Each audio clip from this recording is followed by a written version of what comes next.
Em 24 horas, um dispositivo nuclear está prestes a explodir em um bairro onde o crime comanda, e um policial e um bandido são os únicos que podem ajudar. Olá a todos, bem-vindos ao canal Storyholic. Hoje eu vou contar a história do filme francês O 13º Distrito, que é um filme que mistura parkour, ação e o lado podre da humanidade. Mas antes de eu começar, deixe seu like, se inscreva e ative o sino das notificações para não perder nenhum vídeo novo aqui do canal. A história começa com um texto que diz que o governo começou a construir muralhas em volta de áreas de alto risco. Em seguida, podemos ver a muralha que cerca o bairro 13, um lugar esquecido pelo governo onde o crime tomou conta. Leito é o líder de uma gangue que ainda tenta ajudar a população. Porém, K2, um membro de uma gangue rival, aparece querendo recuperar as substâncias proibidas que ele roubou. Os guardas tentam expulsá-los, mas ele rapidamente passa pelos dois e sobe com seus capangas. No andar de cima, os guardas estavam distraídos com a novela da Globo e são alvos fáceis. Ao ouvir o barulho dos tiros, Leito estraga todo o pó e tenta fugir, mas quase é atingido. K2 recrimina o colega porque o líder da gangue queria o protagonista vivo. É aí que Leito pula em cima dele e sai correndo, e uma grande perseguição começa. Leito mostra habilidades incríveis de parkour, além de uma noção bastante ampliada das coisas, e por mais que seus perseguidores também fossem bons, eles não conseguiam acompanhar e se machucam durante a perseguição, até que o perdem de vista. Tarra fica muito nervoso com seus homens por deixarem ele escapar, e começa a atirar em um por um até que eles pensem em um plano para consertar as coisas. Sendo assim, K2 tem a ideia de usarem a irmã de Leito como isca, o que agrada o patrão, que manda eles pegarem ela. Lola, a irmã, tenta resistir em vão, e nem os guardas nem o povo se importou com a cena. De volta ao quartel do Tarra, podemos ver muitos carros de luxo, armas e laboratórios. Porém, Lola não liga e até ataca o homem que tentou assediá-la. Tarra canta a vitória e até deseja ver a cara do Leito, mas nesse mesmo instante ele aparece voando pela janela e o ameaça. K2 aparece na hora e apesar do clima tenso, eles fecham um acordo, desde que a área de Leito ficasse livre de substâncias e que ninguém se ferisse. Porém, Leito e a irmã não cumprem um acordo e tentam sair de lá com o homem. No caminho, Lola faz um homem que a tocou comer a calcinha dela.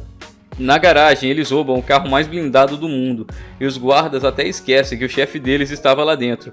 Os irmãos vão à delegacia, mas ao chegarem lá, o lugar estava fechando, por ordem do ministério, e como os policiais iriam morrer em vão na mão dos capangas lá fora, o delegado prende Leito e deixa o Tarra sair, levando Lola como animal. O delegado tenta pedir desculpas a Leito e explica que estava tentando se aposentar em paz, mas Leito fica furioso e faz isso. 6 meses depois, do outro lado de Paris, bandidos hispânicos estavam fazendo negócios em um cassino secreto, onde o mafioso iria movimentar muito dinheiro.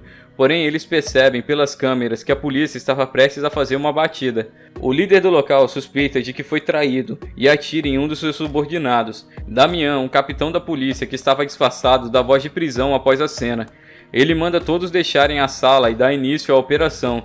Seus colegas liberam um gancho pelo duto de ventilação, por onde puxam o líder como se fosse um peixe. Porém, como não havia tempo para Damian escapar, ele tem que lutar. Primeiro, ele enfrentou todo mundo na sala, e em seguida foi lutar com os guardas do cassino, que estavam fortemente armados, mas por fim conseguem escapar com todos.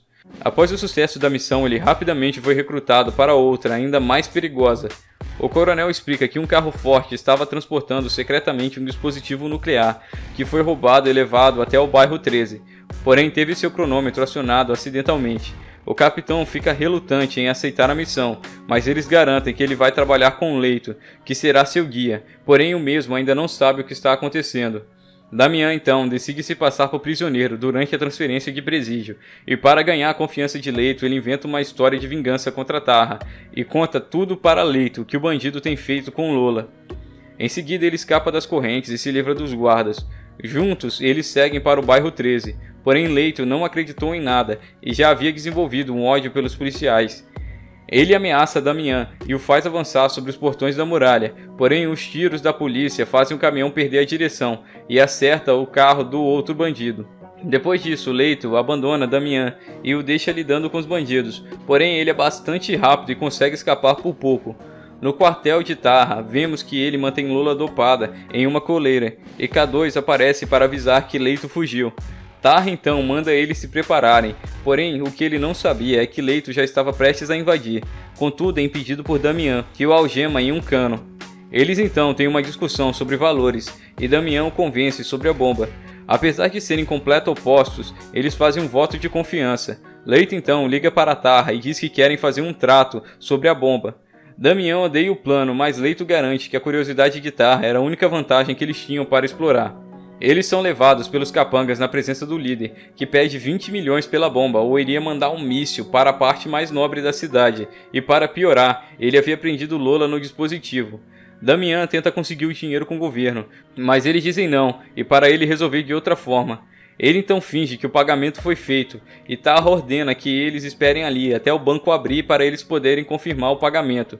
Enquanto esperam, Leito acha suspeito o fato do governo ter perdido uma arma tão perigosa e não querer pagar, e é aí que ele tem a ideia de como fugir dali, e conta seu plano. Damian então diz que precisava falar com Tarra mais uma vez sobre dinheiro, e com medo de enfurecer o patrão, os capangas os levam por um corredor. Assim que conseguem uma brecha, eles lutam com os guardas e fogem por um túnel embaixo do banheiro.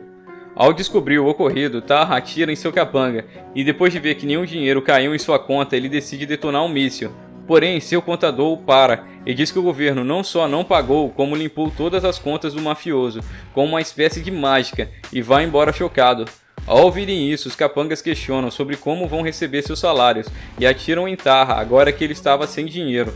K2 então se torna o novo líder e diz para todos procurarem por Leito e Damian. Enquanto isso, Lola acordou e com muita dificuldade tenta destruir o dispositivo com gasolina. E de volta aos protagonistas, eles fogem dos bandidos com muita habilidade e se separam para aumentar as chances. Leito escapa pelos prédios enquanto Damian consegue um carro. Eles se encontram próximos ao quartel de Tarra, onde são cercados, mas diferente de seu antigo patrão, K2 deixa que os protagonistas desarmem os dispositivos. Mas antes, eles ainda precisavam passar pelo último guarda fiel a Tarra, e que parecia bem desequilibrado e forte demais. Contudo, eles unem forças e derrotam um homem. Ao chegarem no alto do prédio, Lola já estava acendendo o fogo, mas é impedida no último instante pelo irmão. Damian liga para seu comandante e pede o código para parar a detonação, mas o comandante só aceita passar o código depois de saber que eles estavam no meio do bairro 13. Contudo, antes que Damian terminasse de digitar o código, Leito o impede e dá um basta. Não só o comandante insistiu em saber onde eles estavam, como o código tem B13 nele. Além disso, o carro forte roubado por Tarra estava intacto, ao contrário da versão do governo que havia reportado vários detonadores. Mas Damian não acredita e continua com o código, o que faz com que uma briga comece entre eles. Damian consegue vencer, mas é impedido por Lola no último instante, que estava disposto a morrer pelas ideias do irmão. Assim que o cronômetro é zerado, Damian fica chocado ao descobrir a verdade sombria sobre seu governo. Os três então saem dali levando o dispositivo nuclear, e K2 até deixa eles irem embora. Na base do governo, os comandantes já estavam planejando como fingir que nada aconteceu, quando de repente Damian e Leito entram na sala na base da porrada. Damian pede desculpas por esquecer o código e começa a digitar ali mesmo, fazendo comentários sarcásticos sobre as coincidências das informações. Porém, o comandante fica com medo e, sem ter escolha, confessa tudo. Acontece que o bairro 13 já estava causando problemas demais e custando muito dinheiro aos cofres públicos. Sendo assim, eles concluíram que seria melhor acabar com tudo. Ao ouvir isso, Damian digita o código mesmo assim. E ao ver que nada aconteceu, Damian faz um discurso sobre moral e dever, e em seguida revela que tudo foi um plano para expor o que os comandantes iriam fazer em rede nacional. Algum tempo depois é revelado que um novo projeto para derrubar os muros e reabrir as delegacias e escolas estavam em andamento, e que os protagonistas receberam uma grande recompensa pelo que fizeram, e agora Leito poderia se mudar, mas se recusa a fazer isso e diz que só quer viver tranquilo aonde nasceu. Ele se despede e pede que Damian o visite algum dia, mas como ele não promete, Lola o beija e diz que ele com certeza vai voltar um dia, e o filme termina. Esse filme traz uma mensagem muito interessante sobre a vida, porque várias vezes aqueles que tentam fazer o que é certo são condenados, enquanto o bandido sai pela porta da frente. E apesar do sapato caber quando falamos de política, essa situação acontece na escola, no trabalho e em todo tipo de lugar.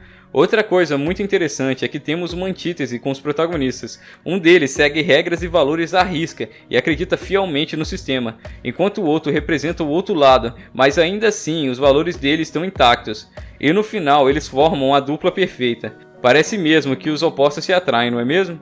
Muito obrigado por terem assistido o vídeo de hoje e até a próxima!